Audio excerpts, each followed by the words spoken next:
Well, greetings YouTube, LMS Tactical here. I hope everybody's doing good. This is probably going to be a long video with some distractions. The biggest one just walked out. Just a little housekeeping so you guys understand what's going on here today.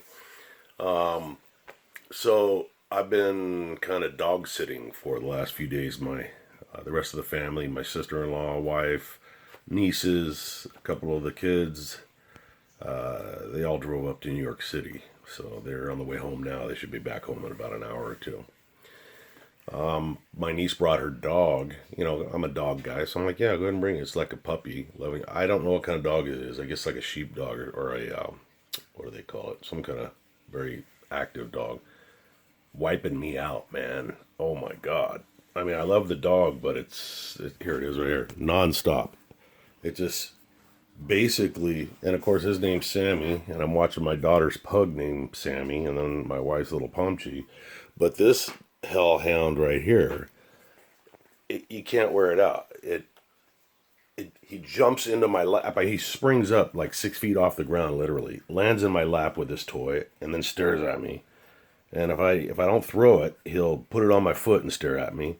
He'll go crazy until I get out and throw it, and I can throw it for hours. That's what he's doing now. He's antsy. You know, he does this all night long, all day. Can't burn him out, man. Damn. I mean, I'm just too old for this kind of dog. I miss my Charlie boy, who, you know, Charlie was my golden retriever. He used to be like the mascot of this channel for you new guys. And, man, if I laid down and watched Dr. Phil all day, he'd be happy laying down with me with his head in my lap. If I wanted to go climb Mount Everest, he'd climb it with me. Now, here's my wife's dog, Buddy, and he's a little Pomchi. And then, look at this one. This dog's nuts. I mean, it just won't stop. And then I got Fat Sammy, the other Sammy, the pug, who's just like a hot dog with a face smashed onto it. That is, you know, actually falling in love with that little dude. I mean, this guy's cool too, but holy crap. I mean, I had to get a squirt bottle of water to settle him down because, you know, he's like jumping up in the air and knocking pictures off the wall. Anyways, so I had a question the other day, and, you know, I always ask you guys to give me suggestions for what you guys want me to talk about. So hopefully, if this bores you, just feel free to turn it off. By a guy, probably going to pronounce it wrong. It's Bakey Duffer is one of our subscribers, and he had asked me, hey Mike, you know, can you do a video and tell us about your experience with the LAPD Academy back in, you know, the old days, 84. And he asked me if there was, you know, what I liked, what I didn't like, what the experience was, and was there anybody that I didn't like in there. That's kind of an unusual question. I don't know if he's a cop or what, but you know me, man, I'll answer any question. So here we go. It's probably going to be long. I'll do my best, you know. Hopefully this guy don't drive me nuts in the middle of it.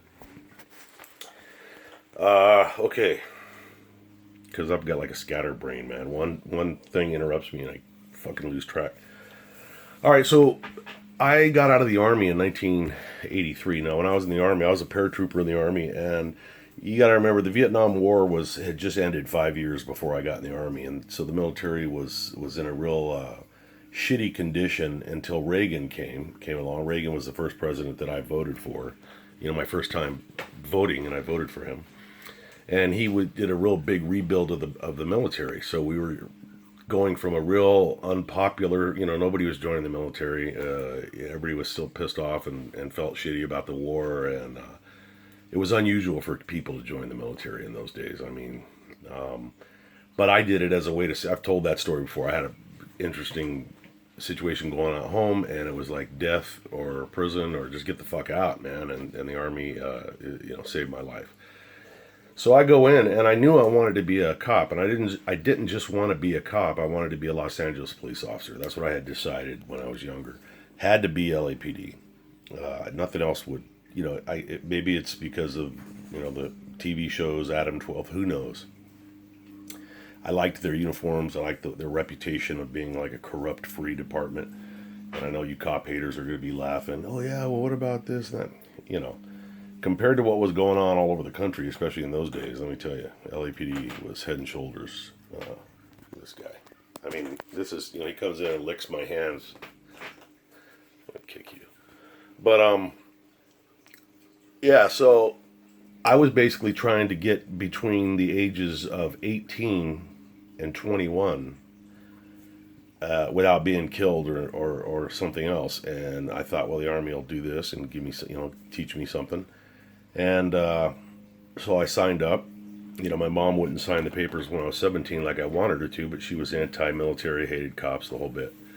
So I signed myself up when I turned 18, and I went in. Now, when I was at Fort Bragg, I went through jump school and everything at Fort Benning, and I got to Fort Bragg, and we started doing like what's called like Op 4 now, I think they call it, which is like the aggressors that are used in the final phase training for the Special Forces. Stop it. The Green Berets at Fort Bragg for them to become flash qualified. So I met a lot. They would use our guys to be the indigenous people that were trained out in the forest. It was a very interesting situation to go. It was very real world type stuff. It was very awesome, simulated real world. All right, so I met a lot of guys that were SF, which were Green Beret guys, and of course, me being such a charismatic guy, they all loved me, and I had a lot of pressure, man. Hey, man, we would love to have you in the Special Forces, and I didn't know anything about Special Forces when I went in the Army, or I probably would have joined it. Now, it took years to get through all that training and to become, actually get your beret with a flash on it, which is the little patch on the beret. And, I had it in my head, man, that I had to be a cop. And I would tell these guys, you know what, man, I'd have to re-enlist, and I'm going to get out and be a cop. And as I got closer to the end, my re-enlistment NCO came up, and he's like, hey, man, they're not hiring out there. LAPD's not going to hire you. And there was a lot of employment problems, back in the States, because now I'm in Germany. And I said, you know what? I was tempted to do it, and I said, I will get out, and if I can't get hired by LAPD within 1 year, I'll come back in, and then I'll go through the phase training. I'll apply for it and go through Special Forces training. And then I would make it a career. There was no way I was going to go through all that training and not stay in the Army for at least 20 years. As luck would have it, I get out of the Army and at 19, at the end of 83, and I applied for LAPD right away, and it was a strange process because I went through all I got a very high oral score. I mean, for me, for me, I was not used to getting high scores at anything. I had the military extra points, however many extra points you got. Did all this, thought I did really good. And then got rejected. I got a rejected letter. Now, I do got to tell you this. So, I'm trying to remember the sequence here. Okay, so my father, who was living down by San Diego in a place called San Clemente, what happened was we had to take, of course I had to go take an oral, and I had never done that before. So no training, no nothing, man. I'd never had a suit on in my entire life. Got my first suit, put on my first suit. Shut up. I'll squirt you. Want me to squirt you? And, went down there, down to LAPD Parker Center, downtown LA, took the oral, did the psychological eval, and then they had a, what was it called? It was a physical qualification, basically. You have to go run, a mile in a certain amount of time, jump a wall, pull weights, and that kind of thing. Push-ups, sit-ups.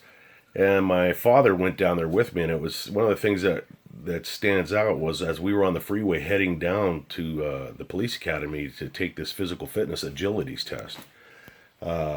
We hear on the radio that there was this bombing in Beirut where a bunch of Marines were killed, and I had a friend, Tom, if you're watching, who was there at the time, and he had gone to a party that night. But his barracks was the one where everybody got killed. And so for all these years, man, from then till about 5 years ago, I had heard rumors that he got killed there, and I was mourning his death. And then I run into the guy on the internet, and the first thing I said, I go, Tom, hey, man, you're okay? And he goes, I know. Everybody thought I was dead in the barracks. But yeah, that was one of the things that stood out, was that was a horrendous attack. And when you think back on it, that was actually kind of the beginning of the whole terrorism thing, very close to the beginning of kind of what we're dealing with now. But I digress. So I get over there, and I was right out of the army. I was in good shape. I was not worried about the physical agilities test. I ran the mile or whatever it was, mile and a half. I pulled the weights, no big thing. The funny story there was, the surprise was, and my dad and we talk about this all the time. One of the tests, which I had never done this before, and I had read that this was on there and didn't practice for it because it seemed so weak. I couldn't believe they would have it. I was almost giggling. I can't believe they waste our time. But you had to hang with an overhand grip off of like a pull-up bar. And you had to hang for like, I don't know, 2 minutes, whatever it was. And I never even considered that as being a challenge. And that whole test, that's where I almost lost it, if you can believe it. Having never done it, I jump up there and I'm all cocky and I start hanging, and before I know it, I'm like, holy fuck, man, my hands are going to sleep. Man, I'm really getting tired. And then I get really concerned. And my father, he was off in the distance watching this, and he could read me. And what the fuck are you doing? Oh, chewing up a toy. And all of a sudden now it becomes kind of a critical situation, man. I'm starting to think, shit, man, I'm starting to slip. And off in the distance, out somewhere in Elysian Park, man, I hear a police siren. And that siren motivated me so much, man, that I glued my hands to that bar, and I was like, man, I will die here before I ever let go of this bar. Later on, we were talking about it. My dad said, you heard that siren, didn't you? I saw you change when he heard it too. He said, I saw you change. I knew you were going to pull through on that. So I pass all that stuff. I get my scores. I somehow pass the psych eval. The whole bit. We didn't do polygraphs in those days. And all of a sudden I get a rejection letter. And I was like devastated, man. Hey, we regret to inform you, Now, I was unemployed, so computers were just coming out. I mean, it was like a new thing. I mean, people didn't have computers in their houses. Nobody did. But businesses were starting to get them, corporations and shit. And I didn't know anything about computers. I'd never touched a computer, but I had heard there was a job opening at this place, whatever it is, man, XYZ computer company. This dog's tearing up this toy out here. But I went down and interviewed, and there was a lot of people that had, there was like 20-something people that wanted this job with all kinds of education and experience. And I got a second interview, thinking I wouldn't, because I had no experience, and I'm kind of an ignorant fuck when it comes to academics. Would you believe that, I go in for the second interview, these guys are like, hey, we're going to hire you, man. And I'm like, well, wow, I don't have any experience or anything. Yeah, but you know what? We like the way you talk, and we think you're going to learn all this stuff, and you can take any of this we want you to take each one of these things home and learn it inside and out. And then the job would be to go out and travel around the country and think try to sell these systems to companies. So this is at the dawning age of I would probably be some like IT guy, or major IT dude if had I done that.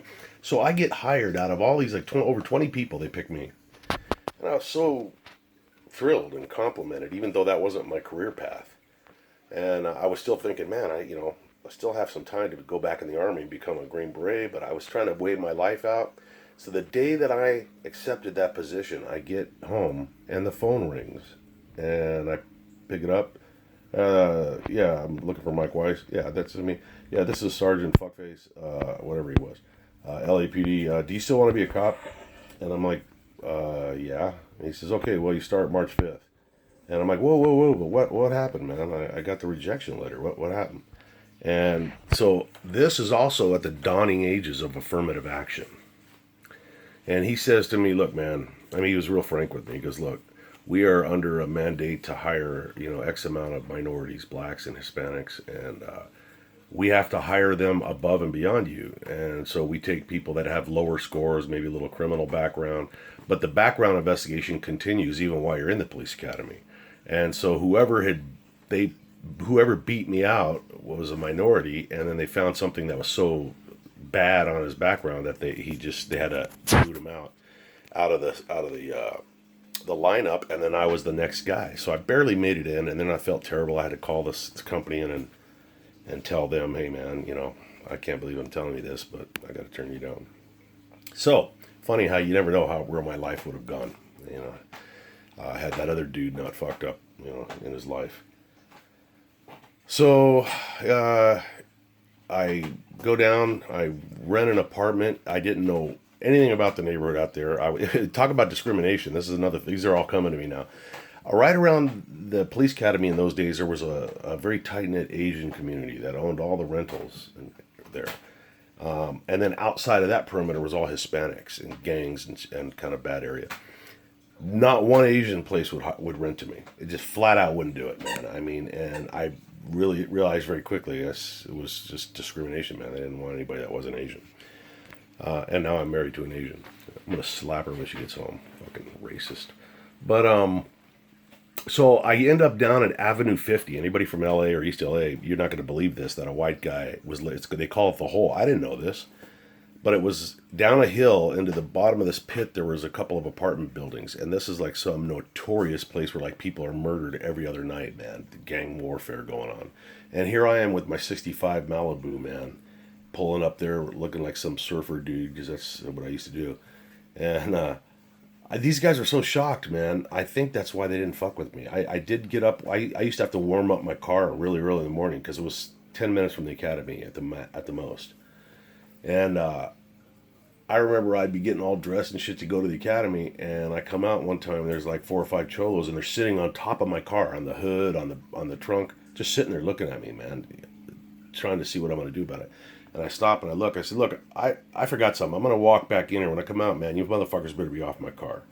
And I came out and they were off the car. They could have killed me, but I don't. To this day, I don't know why they didn't fuck me up. But anyways, so I go to the academy, man, and that's how that happened.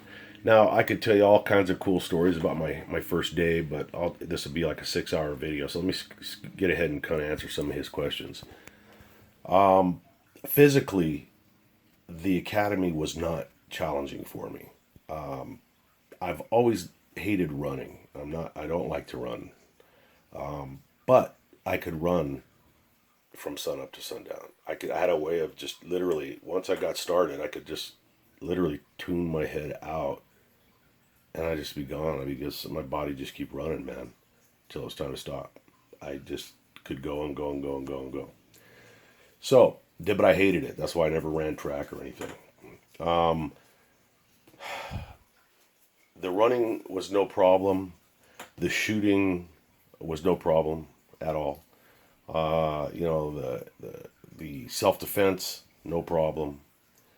The academics, a big problem. For those that don't know, I dropped out of high school to join the army, and while I was in school, I was 99% of the time I was basically half asleep or starving to death. I just wasn't focusing on school. I had a really fucked up home life, and I went to school because it was the law and it was a chance to get away from my house, which was extremely violent and abusive. So I wasn't in any shape to be paying attention. I didn't learn one thing in school. Everything I know, I taught myself, and that's because although I cannot spell the word college, probably, I was reading at a collegiate level, before junior high. I mean, when I was in grade school, people were like, wow, and it was a weird thing that this guy, because I was reading encyclopedias, seriously. I mean, I would read anything. If I ran out of material to read while on the toilet, I'd read a tampon box or something. I could tell you all about applications and everything when I was like 6 years old. Applicators. I love to read, but I never learned the tricks of spelling. So like, to me when I was a kid, I remember once I figured out how to spell the word colonel, I realized I ain't ever gonna understand the fucking rules because it just didn't make sense to me at all. Colonel should be colonial. It just didn't make sense, so I never got it. Oddly enough, to this day, I mean, if it wasn't for spell check now, I never would have got a job after the police academy or after the police department. But oddly enough, I can spell some words. The words that like a college professor would have to look up, I can spell them on the first try right now.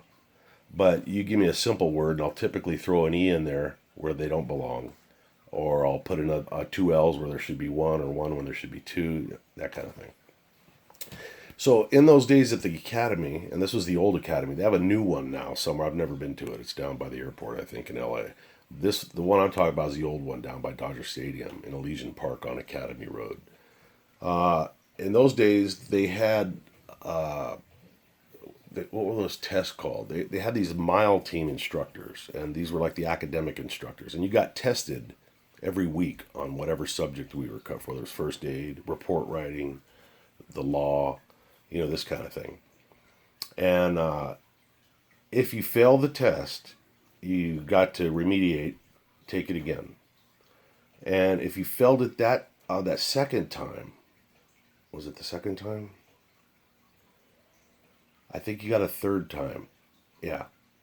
If you failed it the third time, you were out of the academy, which is pretty generous. Now, I was notorious for passing these things on the second time after remediation. I had not finished school, was not really present in school when I was in school in my head, and had no studying aptitude. I had no experience with buckling down and study. So the first time in my life, man, I'm 21 and I'm sitting up all night with the penal code, man, and I'm trying to, committing things to memory and whatnot. And so I had to kind of learn how to study as I was going along, and it was pretty critical because, you don't want to get fucking kicked out of the cabinet. This dog just sees me not paying attention to him. You mind? I'm making a video, you cockbanger. I know. You're not Charlie, but you are a dog. He'll try to crawl into my lap. I mean, this is what he does. I mean, he's righteously going to crawl into my lap right now. Look at this. Look at his back leg. He's going to do it. He's going to do it. I mean, he does. He crawls right up in my fucking lap like he's a little puppy. Dude, I mean, he's like 11 months old, but look at the size of him. All right. I'm so sorry, you guys. This is what I have to contend with. I kind of hesitated on starting this video because of this. Anyways. It's just really distracting. Oh, shit. Okay. So, I can't squirt him. I don't have that kind of heart, man. I mean, he's just trying to be, he's trying to love me. So, I would just eke by on these tests, and there's I'm going to jump back later to another story, and there'll be a funny story, too, I'm going to throw in here, so I don't get too bored. One day, it was toward the end, and I'll report right. And these tests were the type where you mark in the answer. You get, A, B, C, or D, and you mark it in with a number 2 pencil. Hey, get off of there. And so I fail a test, and it's an important test. I fail it, and a guy, one of the instructors who later on got in an accident and was like brain dead, was really sad. Really nice guy. I won't give his last name out here for family's sake, but his name was Bob. Anybody, cops that watch this will know what I'm talking about. I failed it. He remediated me. I failed it again. That was the only time I failed on the second time. And this is critical now. The pressure was unbelievable. So I take it the third time, and I get word down that I failed, and that's it. It's my career. And it's not like report writing, I think. And it had to do with spelling and grammar or whatever. It couldn't have been grammar. I can't remember what the fuck it was, but I think it was word structure or whatever. So I'm just sitting there like depressed as can be, and Bob walks in and he's got my tests and he goes, "Hey, you knucklehead." And I'm like, "Well," I'm thinking, how could you joke at a time like this? And he goes, "Come here." He goes, "Look at this. What do you notice about your test scores or your test sheet?" Well, there was a whole shitload of them that I hadn't darkened in all the way. They were just like halfway darkened in, and the computer counts those as wrong. So he went through and manually checked it, and of course I had passed. And that was good news. And so I made it literally by the skin of my teeth, man. That's how I passed that part of it. Now, he had asked about whether or not, the subscriber had asked whether or not I liked or had issues with anybody. Actually, I didn't have issues with anybody.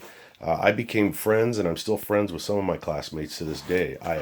I got to work with a couple of my classmates. One of my classmates became my infamous partner down on the projects.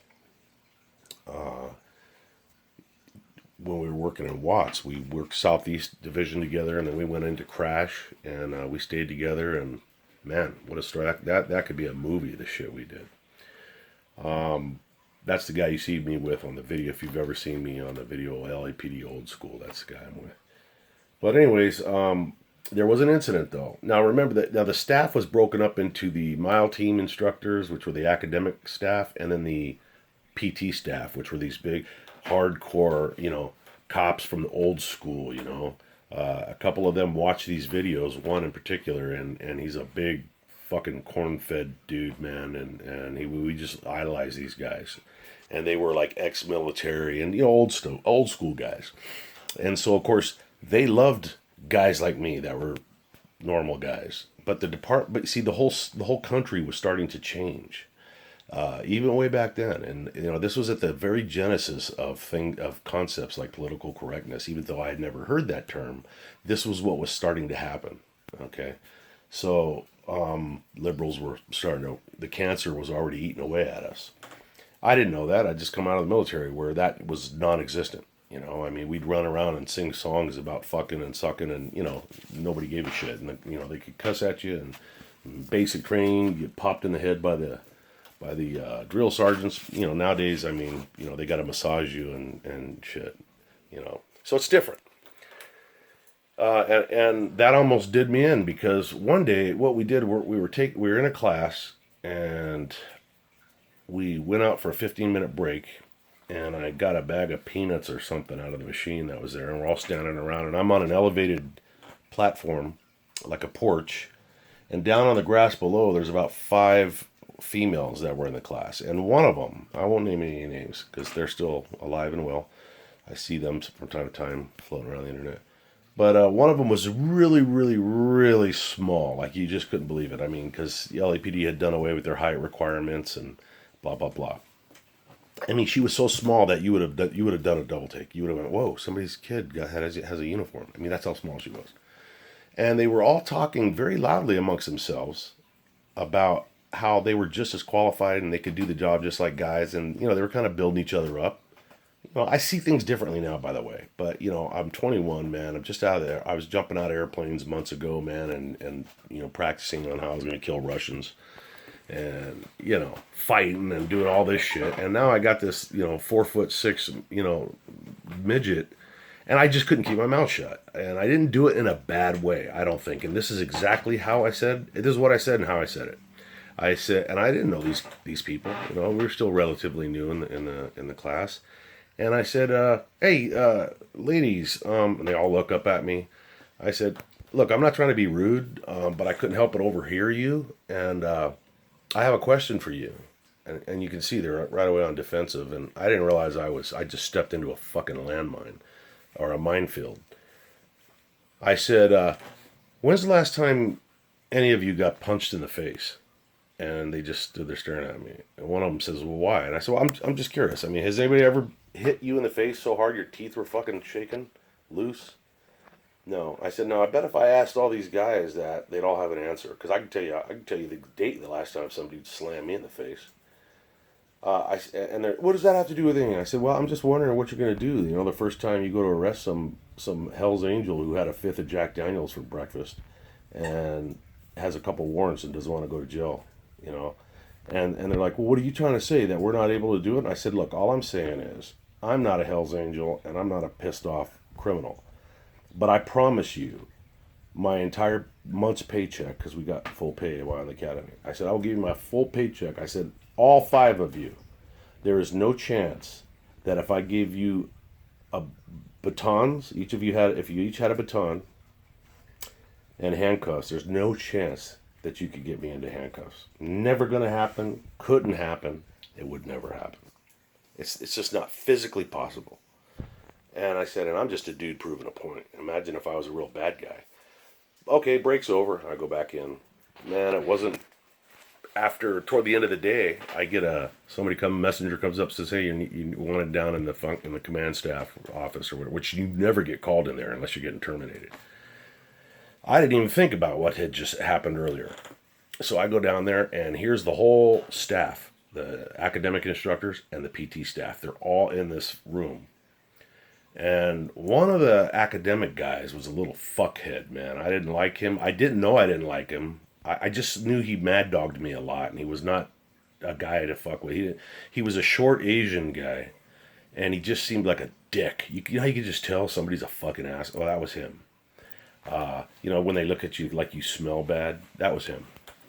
And we're standing there, and whoever the head of the academy was, he says, I come out of detention and shit. Okay, Addie's, hey, we understand you were talking to the females about how they're not capable and this, that, and the other thing. And I'm like, oh, well, yeah, it was during a break, so we were having a little discussion. Well, that's not what we heard. It wasn't really a discussion. It was sort of, and they start quoting me. Did you say? And I said, yeah, I did say that. And then all of a sudden, this guy goes, look, man. He goes, look, Weiss, I know you just got out of the military. Things have changed.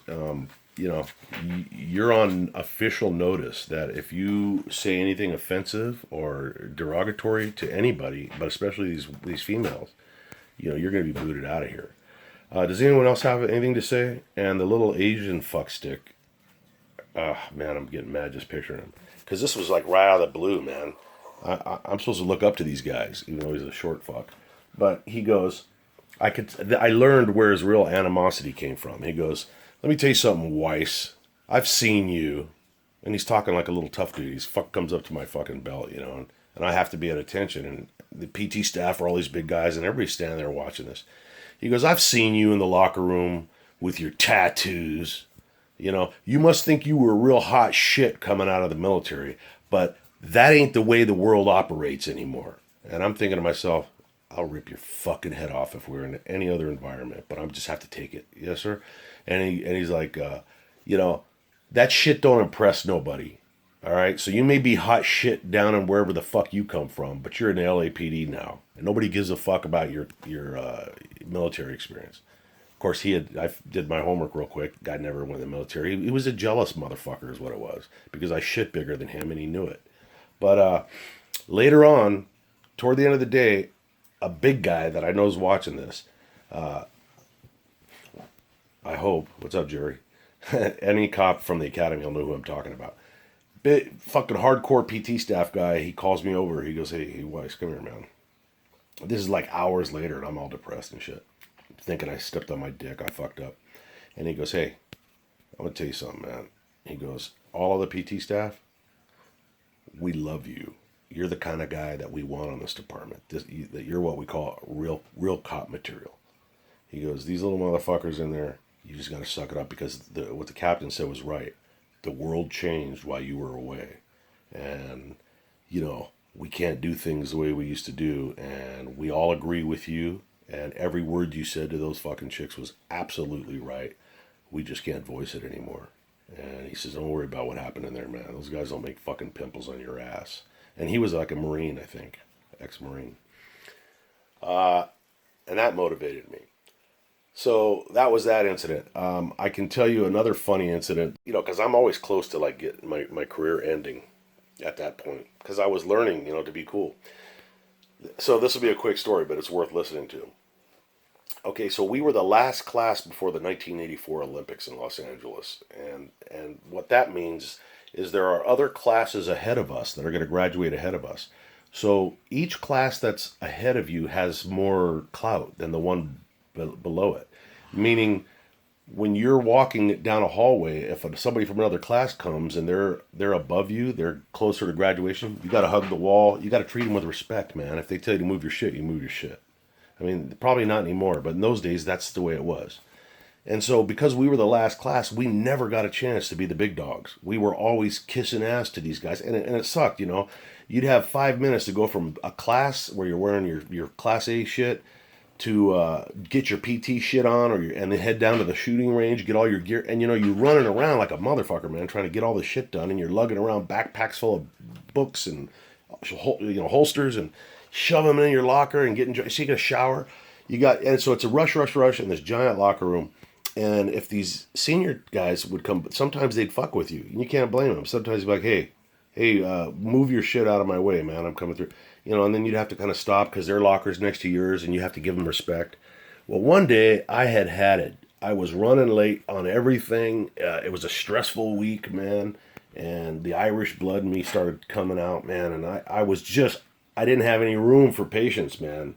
And some short guy comes walking around the corner, and I'm getting dressed, and our whole class is in the locker room. Everybody witnesses.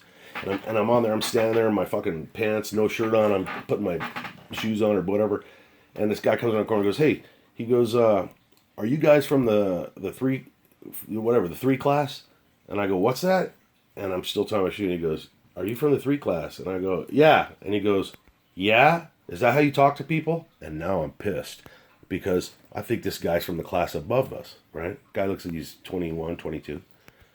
And I turn on, and now I flip out, man.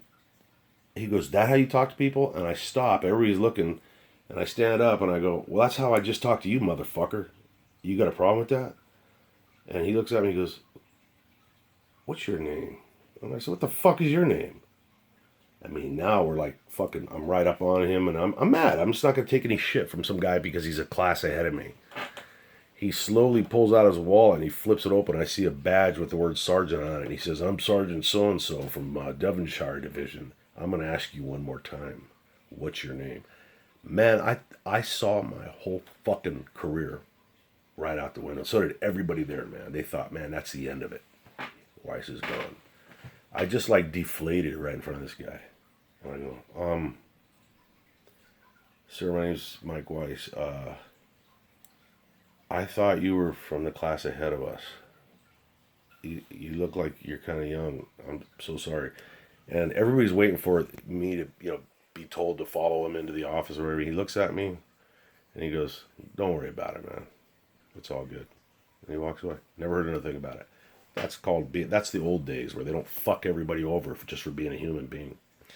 I mean, had I known I was a real cop, I would have there's no way. I mean, I would have given him a blowjob to fucking pass the academy, And here I can't believe that. So I've always, hey, look, I never said I didn't have a mouth, and I've paid some prices, some dues for it. But, yeah, so then we go to graduate, and, we went on a couple ride-alongs. So we had to go on some ride-alongs, right? You had to go on two or three ride-alongs.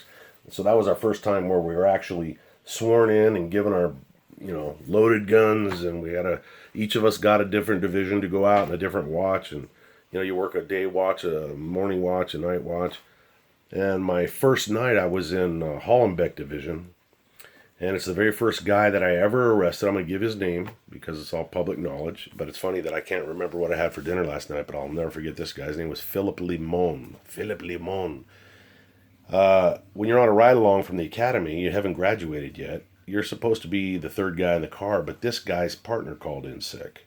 So I'm actually in the front seat of the car like a real cop. I'm wearing my long sleeves and my tie and shit, and I'm fucking baby face. I don't know what the fuck I'm doing.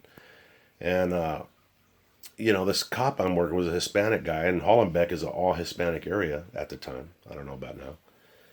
And, this guy's a real cool dude. He's a P3 and training officer, but he's like 5'3", and all of a sudden we get a call. Fire department requests help on fucking whatever and whatever. And it's a 415 man in the middle of the street naked. PCP. I had no experience with that yet. This is back then PCP was all over the place, and when somebody was naked, you knew it was PCP, but I'm the new guy. So we get there. There's a massive car accident, and sure as shit, there's this fucking giant naked Mexican guy, and he's throwing firemen around like they're fucking Lincoln logs. And my partner dives in there, and I'm not gonna leave my part. So I dive in there, and there's crowds of people on the fucking streets and shit, man, on the sidewalks yelling and cheering for the guy. And he's stark naked. He had gotten an accident and got out and was beating up cars, and then attacked the fireman. The guy was strong as like 6 oxes. And so I fucking look, I look down, and at one point I see my partner on his back, and this naked dude's on top of him, and he's just growling like Satan, and I'm hitting him and shit, and all of a sudden he turns around and he grabs me, and it was the most unusual feeling because he picked me up like I weighed about 2 pounds, and he launched me into the air so fucking high that I actually had time to like think about shit very clearly. I was like, oh, I'm flying through the air. And I even thought, how about I don't rip my pants when I land, because they're kind of expensive, like $60.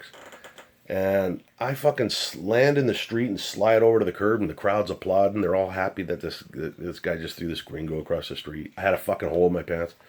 And I go back into it, man, and the firemen are helping us, just trying to, got like 5 guys trying to pull his arm back. And we finally got him into custody, and the guy was real happy. That, he wrote a good thing about how I got involved and, was not afraid to mix it up. And that was an all-night event. We're down at wherever we were, the hospital, central receiving, wherever we took him, handcuffed to the. I'm standing by him. He's handcuffed to the gurney, and he would PCP. I learned later would do this. He's the exorcist. And then he would go into full lucid. He'd have a full lucid moment where he'd be like, "Hey, wow, man, did I do something weird? I'm sorry if I caused any problems." I'm like, "Hey, man, you're the strongest motherfucker I ever met." And he goes, "Oh, man, I hope I didn't hurt anybody." I said, "Well, you tore my pants, man. That's kind of fucked up." "I'm sorry." And then all of a sudden he'd be like, "I'm Jesus Christ." I mean, it was just that insane. So, yeah, that was my first arrest. Crazy. We had to go through some extra training. We went through an extra week or two of training because that others didn't have to go through. Because our class, graduating just before the Olympics, we got assigned to work the Olympics. So directing traffic is not something that you just learn. It's an art. I mean, especially when you're talking a big city. And so we had the traffic enforcement officers teach us these, how to take us out, man, and put us in intersections and show us how to fucking control whether it was a 4-way intersection or a fucking 20-way intersection, man. And we got really good at it. They gave us a whistle, white gloves. There was not enough radios in the city for us to have radios. And when the Olympics came, we'd be dropped off at a fucking intersection by ourselves, work 12 hours. Maybe somebody'd roll by in a fucking vehicle and give you a box lunch like you got in the military. And you had no radio. You had a key to a call box. I got it right there. It's in that box. On the bottom left, that key, that gold key, that was for the call boxes that were on every corner. And you'd have to run down to there, open it up, and pick it up. "Hey, I'm at call box 16. I need help. I'm bleeding." If something happened. Because we didn't have any radios. And you'd be out there in the fucking blazing sun with your hat and your tie and all this shit, man, and directing traffic. I was just telling my daughter just 2 days ago. It's funny because, I've always been pretty self-conscious because, you grow up in Inglewood with red hair. I'm an ugly fucker, let's just be honest. And especially as a young guy, I was just like an ugly guy. So I'll never forget, my hair was all bright red. One day I've got it all going, man. It's like a dance, Stop, bam, go this way, stop, left turn, pivot, now, everybody stop, bam. And I'm flowing, man. And this older lady stops in the middle of the intersection. And she's like, officer. I say, "Hey, ma'am, you got to go." "No, I please, excuse me." And she's fucking up my game. And I'm like, what is it, ma'am? What is it? "I just want to say you're the best looking redhead I've ever seen in my whole life." She's old enough to be my mom. And I was like, "Thank you, ma'am. You have to go." Yeah.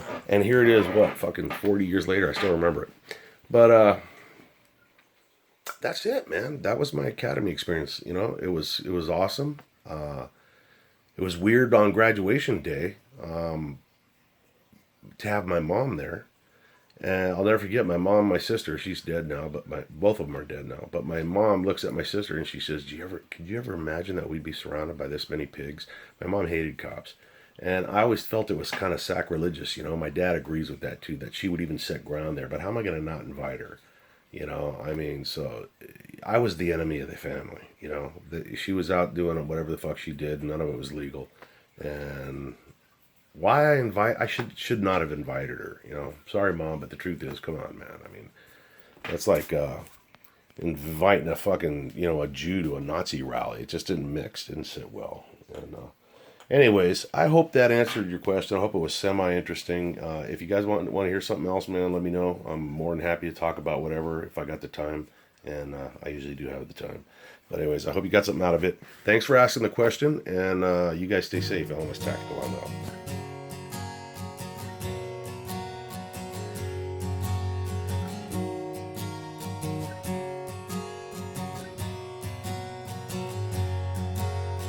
As I begin to tell you a story so important to me, she picks me up from my house as we head for our journey, and her name is oh, oh, oh, oh. Oh, oh, oh. Oh, oh, oh. our chemistry and made traffic like an open highway. Singing songs I normally wouldn't sing. So I started to think, could this really be happening? Could this be a possibility between a girl like her and a guy like me? I never thought I'd be